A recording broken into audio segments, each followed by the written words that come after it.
প্রকৃতপক্ষে যুদ্ধ যাকে বলে কারবালার যুদ্ধের মধ্যে তার কোনোটাই উপস্থিত ছিল না। প্রথমত আমরা জানি যে ইমাম হোসেন রাদিয়াল্লাহু তাআলা আনহু সেখানে যুদ্ধ করতে যাননি, তাকে আমন্ত্রণ জানানো হয়েছে। কুফাবাসী প্রায় অনেকগুলো চিঠি পাঠিয়েছে যে আমরা হযরত ইমাম হোসেন রাদিয়াল্লাহু তাআলা আনহুর হাতে আমরা বায়াত গ্রহণ করলাম এবং ইয়াজিদকে এবং ইয়াজিদের এই খেলাফতকে আমরা প্রত্যাখ্যান করলাম, ইয়াজিদকে আমরা বৈধ খলিফা হিসেবে মানি না।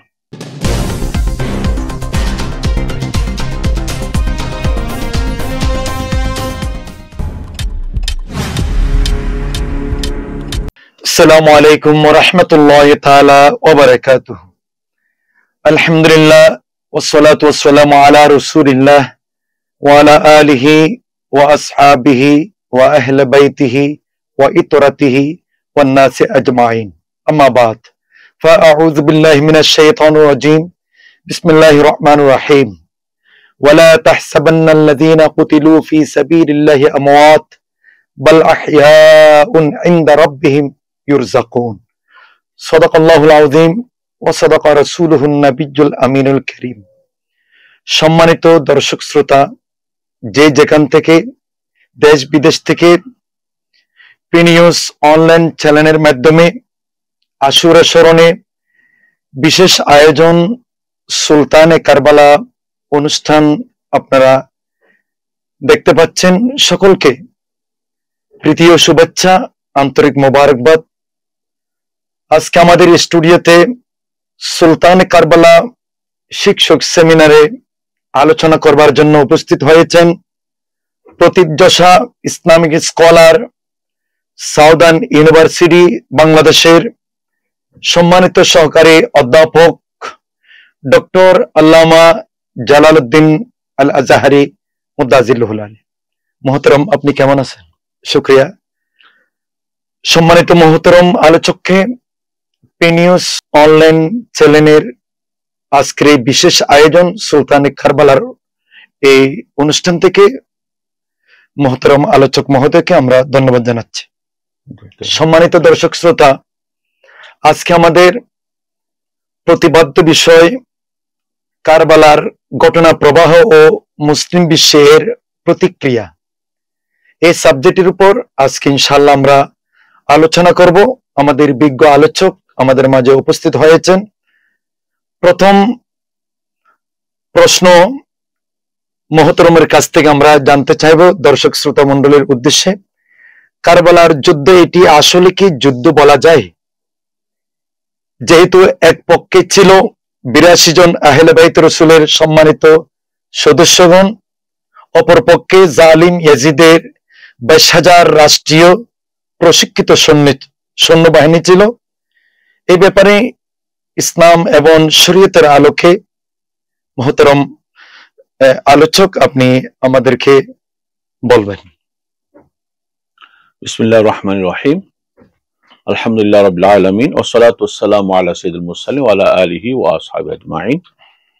সুপ্রিয় দর্শক শ্রোতা, আসসালামু আলাইকুম ওয়া রাহমাতুল্লাহি ওয়া বারাকাতুহু। আজকে পি নিউজের পক্ষ থেকে একটি অত্যন্ত গুরুত্বপূর্ণ বিষয় নিয়ে আলোচনার জন্য আজকে এখানে আমরা উপস্থিত হয়েছি। পবিত্র মুহররমুল হারাম মাস যখন আসে, তখন এই মাসের মধ্যে কিছু আলোচিত বিষয় থাকে। তার মধ্যে হলো একটা কারবালা, যে ৬১ হিজরির কারবালার ময়দানে আহলে বাইতে রাসূল সাল্লাল্লাহু আলাইহি ওয়াসাল্লাম যারা শাহাদাত বরণ করেছেন তাদের এই বিষয়টি। এখন প্রশ্ন হলো, আসলেই যে কারবালার এই ঘটনা, এটাকে কোনো যুদ্ধ হিসেবে অভিহিত করা যাবে কিনা? আমি বলবো প্রথমে শাব্দিক অর্থে এটা, যেহেতু বাংলায় যে সমস্ত ইতিহাসগুলো লেখা হয়েছে ওখানেও কারবালার যুদ্ধ এভাবে উল্লেখ করা হয়েছে, এবং আরবিতে যে সমস্ত আর্টিকেল গুলো বা বিষয় কারবালা নিয়ে আলোচনা করা হয়েছে ওখানে মাআরাকাতু কারবালা এবং উল্লেখ করা হয়েছে, অর্থাৎ কারবালার যুদ্ধ। সে অর্থে আমরা শাব্দিক অর্থে এটাকে যুদ্ধ বলতে পারি, যদিও বা এই প্রকৃতপক্ষে যুদ্ধ যাকে বলে কারবালার যুদ্ধের মধ্যে তার কোনোটাই উপস্থিত ছিল না। প্রথমত আমরা জানি যে ইমাম হুসাইন রাদিয়াল্লাহু তাআলা আনহু সেখানে যুদ্ধ করতে যাননি, তাকে আমন্ত্রণ জানানো হয়েছে। কুফাবাসী প্রায় অনেকগুলো চিঠি পাঠিয়েছে যে আমরা হযরত ইমাম হুসাইন রাদিয়াল্লাহু তাআলা আনহুর হাতে আমরা বায়াত গ্রহণ করলাম এবং ইয়াজিদকে এবং ইয়াজিদের এই খেলাফতকে আমরা প্রত্যাখ্যান করলাম, ইয়াজিদকে আমরা বৈধ খলিফা হিসেবে মানি না।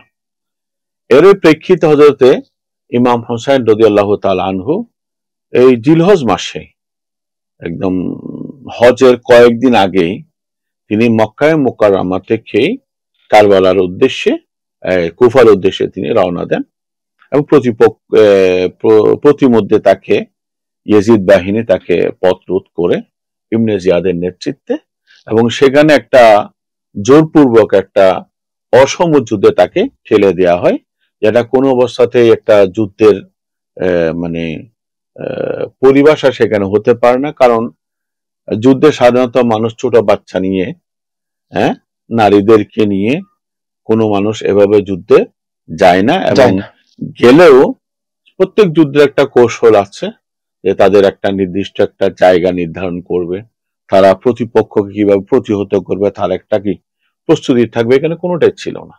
যে কারণে যদি আমরা বলি যদিও শাব্দিক অর্থে এটা যুদ্ধ বলা, আসলে এটা কোনো ভাবে এটা যুদ্ধ ছিল না, এবং এটা এই ইমাম হুসাইন রাদিয়াল্লাহু তাআলা আনহু যুদ্ধ করার জন্য যাননি, তাকে আমন্ত্রণ করা হয়েছে এবং সাথে যে হযরত আলী আসগর রাদিয়াল্লাহু তাআলা আনহুর মতো ছোট 6 মাসের শিশু এবং নববিবাহিতা কন্যা, বোন, পরিবার, এগুলোকে নিয়ে যাওয়া, এটা প্রমাণ করে ইমাম হুসাইন যুদ্ধে করতে যাননি।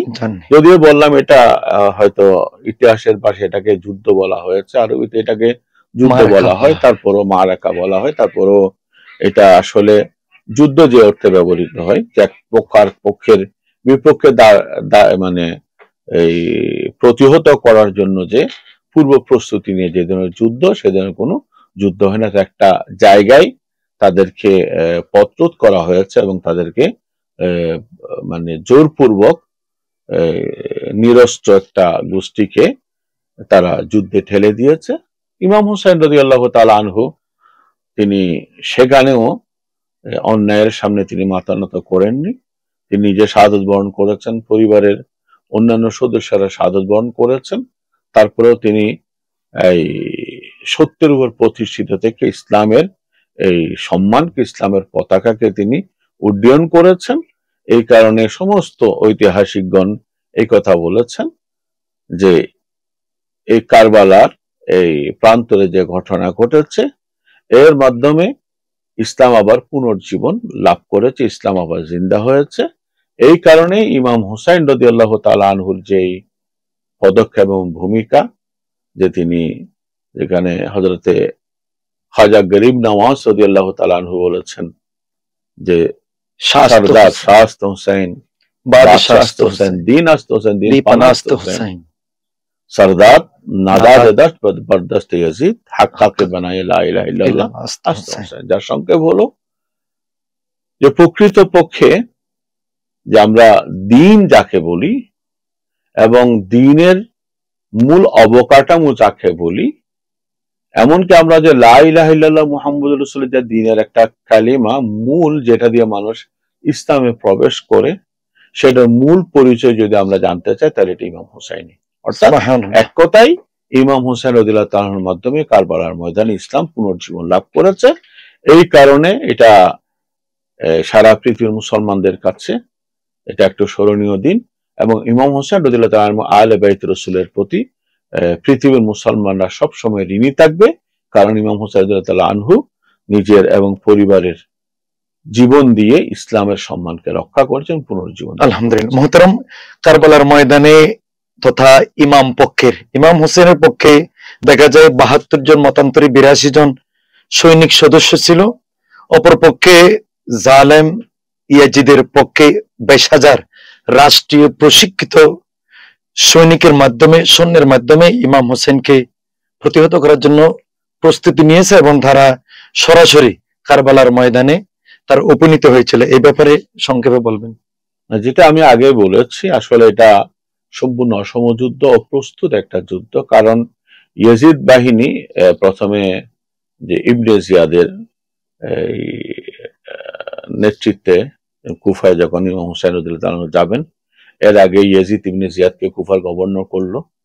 তখন সেই কুফা থেকে রাষ্ট্রীয় সৈন্যবাহিনী প্রশিক্ষিত এবং অত্যাধুনিক অস্ত্রধারী যোদ্ধাদের মাধ্যমে ইমাম হুসাইন রাদিয়াল্লাহু তাআলা আনহুকে তারা পত্রোধ করেছে, যেটা নেতৃত্ব দিয়েছে আমর ইবনে সাদ, এবং যেখানে শিমর জিল জওশান এবং এভাবে আর অনেকে উপস্থিত ছিল। এটা সম্পূর্ণরূপে এটা ইয়াজিদের নির্দেশে, ইবনে জিয়াদের নেতৃত্বে এবং তারই সুপরিকল্পনায় এই কারবালার এই ঘটনা সংঘটিত হয়েছে, যেটা স্বাভাবিকভাবে একটা নিরস্ত্র ছোট মাসুম বাচ্চা, নারী, এই নিরস্ত্র এবং একটা মরুভূমির মাঝখানে তারা এখানে তাদেরকে এক প্রকার চতুর্দিক থেকে তাদেরকে অবরুদ্ধ করে তাদেরকে নির্মমভাবে শহীদ করা হয়েছে। বললাম, সেখানেও ইমাম হুসাইন রাদিয়াল্লাহু তাআলা আনহু আত্মসমর্পণ না করে ইসলামের সম্মান রক্ষার জন্য তিনি সেখানে। শুকরান লাকা মুহতারাম। আমাদের দ্বিতীয় প্রশ্ন হচ্ছে, মহানবী সাল্লাল্লাহু তাআলা সাল্লাম এর যুদ্ধনীতির আলোকে ইয়াজিদের বাহিনী পানি বন্ধ করে, শিশু নারীদের হত্যা করে, এমনকি নবীজি সাল্লাল্লাহু তাআলা আলাইহি ওয়াসাল্লামের প্রিয় দহিত্র ইমাম হুসাইন রাদিয়াল্লাহু তাআলা আনহুকেও নির্মমভাবে হত্যা করা হয় কারবালার ময়দানে।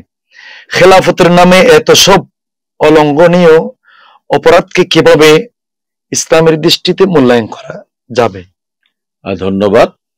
আমরা দেখি যে রাসূল করিম সাল্লাল্লাহু আলাইহি ওয়া আলিহি ওয়াসাল্লাম ইসলামের যতগুলো যুদ্ধ রাসূল করিম সাল্লাল্লাহু আলাইহি ওয়াসাল্লামের সদারতে বা নেতৃত্বে অনুষ্ঠিত হয়েছে, এবং রাসূল করিম সাল্লাল্লাহু আলাইহি ওয়াসাল্লাম তার যে সকল সাহাবীদেরকে বিভিন্ন যুদ্ধে সেনাপতি করে পাঠিয়েছেন, সব ক্ষেত্রে রাসূল করিম সাল্লাল্লাহু আলাইহি ওয়াসাল্লামের একটা সুনির্দিষ্ট একটা নির্দেশনা ছিল। সেই নির্দেশনা হলো, যেটা বুখারী মুসলিম অসংখ্য হাদিসের মধ্যে আছে, রাসূল করিম সাল্লাল্লাহু আলাইহি ওয়াসাল্লাম নির্দেশ দিয়েছেন, তোমরা লা তাকতুলু নিসা ওয়াস-সিবিয়ান, যে তোমরা যুদ্ধের মধ্যে কোনো নারী এবং শিশুদেরকে তোমরা হত্যা করবে না, এমনকি কোনো ধর্মীয় কোনো গুরুকে তোমরা হত্যা করবে না, এবং অসুস্থ ব্যক্তিকে হত্যা করবে না, এবং বিশেষ করে এমনকি রাসূল করিম সাল্লাল্লাহু আলাইহি ওয়াসাল্লাম এমন নির্দেশ দিয়েছেন যে কোনো ফলজ বৃক্ষ, যে গাছগুলো ফল দেয়, এই ধরনের গাছগুলো তোমরা কাটিও না। অর্থাৎ রাসূল করিম সাল্লাল্লাহু আলাইহি ওয়াসাল্লাম যুদ্ধের একটা সুনির্দিষ্ট একটা নীতি প্রণয়ন করে গেছেন, যে সেখানে কিছু পরবর্তীতে হয়তো জাতিসংঘ হয়েছে, সেখানে যুদ্ধের কিছু নীতি প্রণয়ন করা হয়েছে, এবং এর আলোকে কিছু কিছু কাজকে যুদ্ধ অপরাধ হিসেবে ধরা হচ্ছে, এই মানবাধিকার লঙ্ঘন ধরা হচ্ছে। এটা হচ্ছে অনেক পরে এসেছে, কিন্তু রাসূল করিম সাল্লাল্লাহু আলাইহি ওয়া আলিহি ওয়াসাল্লাম তার জীবদ্দশায় এবং রাসূল করিম সাল্লাল্লাহু আলাইহি ওয়াসাল্লাম যে সমস্ত সেনাপতিদেরকে পাঠাতেন, এবং পরবর্তী খুলাফায়ে রাশিদিনও তারাও যে বিভিন্ন যুদ্ধ, যেহেতু এটা ইসলামের মধ্যে যুদ্ধ মানে ইসলাম সাধারণত যতটুকুই আমরা দেখেছি জানি, ইসলাম কার উপর আক্রমণ করেনি, ইসলাম আক্রান্ত হয়েছে, তার প্রতিহত করেছে, প্রতিহত করার চেষ্টা করেছে। তো এই ধরনের বিভিন্ন যুদ্ধে আল্লাহ রাসূল উপনীত হয়েছেন, সাহাবায়ে কেরাম উপনীত হয়েছেন, আল্লাহ রাসূলের নির্দেশে অনেক সেনাপতিও গিয়েছেন, কিন্তু তারা কিন্তু এই নিয়মটা তারা সব জায়গায় ফলো করেছেন। কোনো নারীকে হত্যা করেননি, তারা কোনো ধর্মীয় গুরুকে হত্যা করেননি, কোনো শিশুকে হত্যা করেননি, এমনকি কোথাও কোথাও এমনও নির্দেশ হয়েছে যে তোমরা কোনো ফলজ বৃক্ষ তোমরা কেটো না। এবং একটা হাদিসের মধ্যে আছে, একজন মহিলার লাশ দেখা গিয়েছে যুদ্ধের ময়দানে, তার রাসূল করিম সাল্লাল্লাহু আলাইহি ওয়াসাল্লাম এটা খুব বেশি অপছন্দ করেছেন।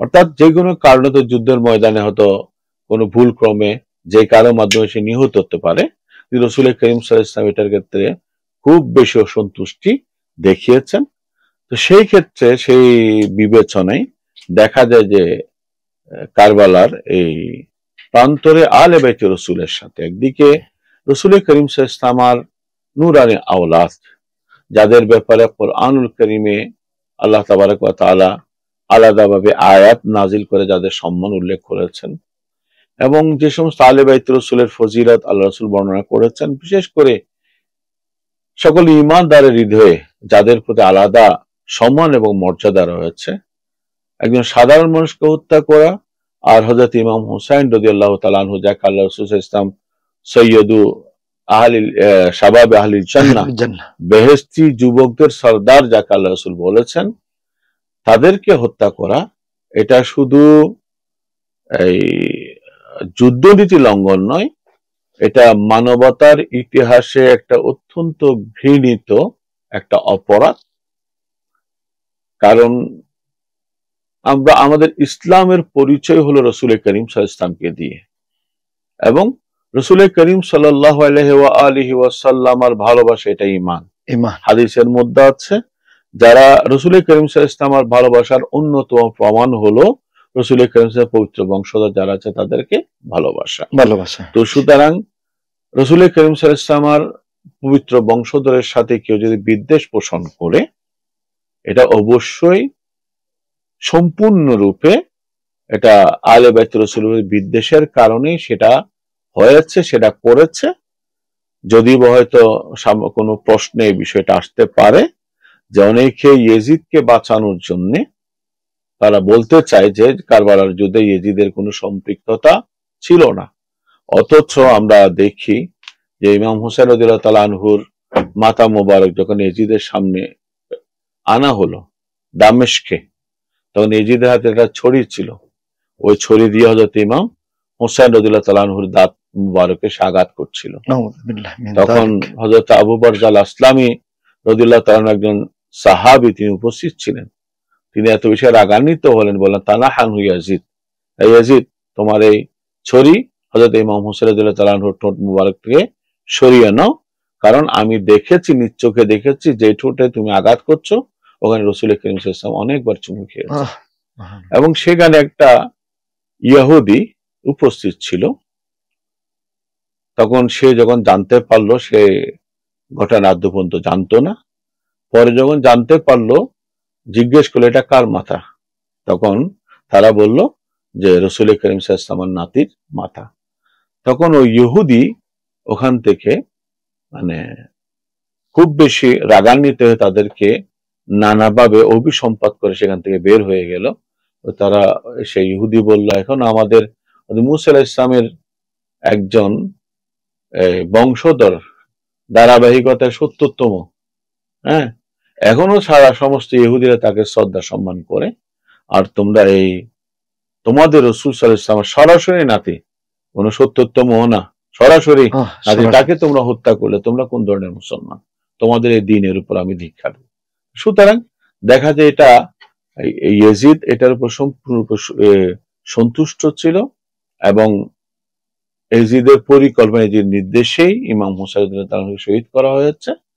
তো এই কারণে আহলে বাইতে রাসূল সাল্লাল্লাহু আলাইহি ওয়াসাল্লামকে শহীদ করা এটা তো শুধু অপরাধ নয়, এটা অনেক মারাত্মক অপরাধ।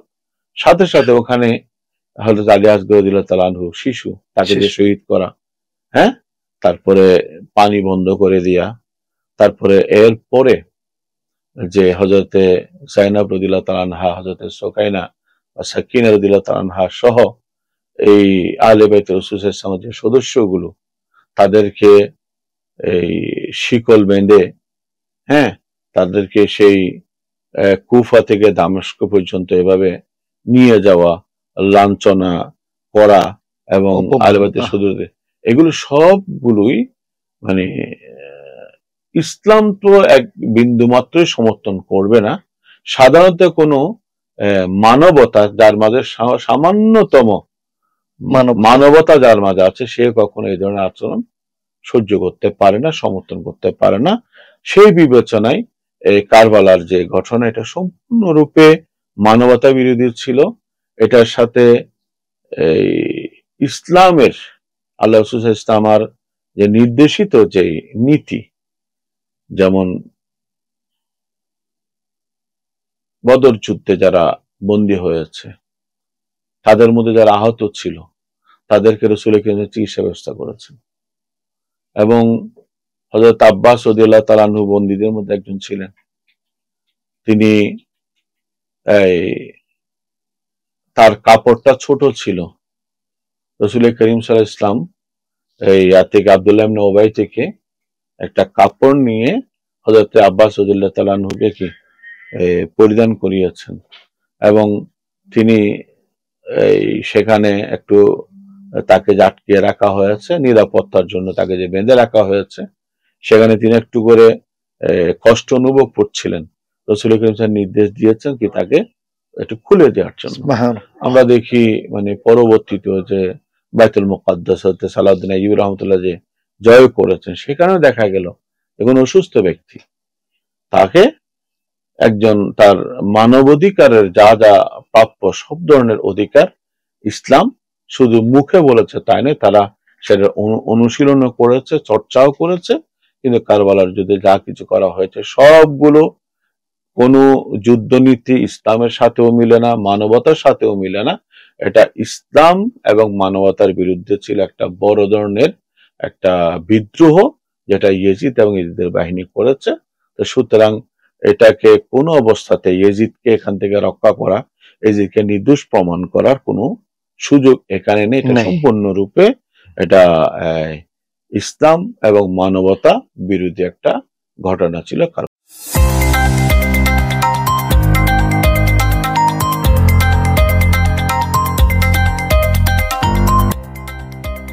সত্যের সন্ধানে নির্ভীক, P News TV।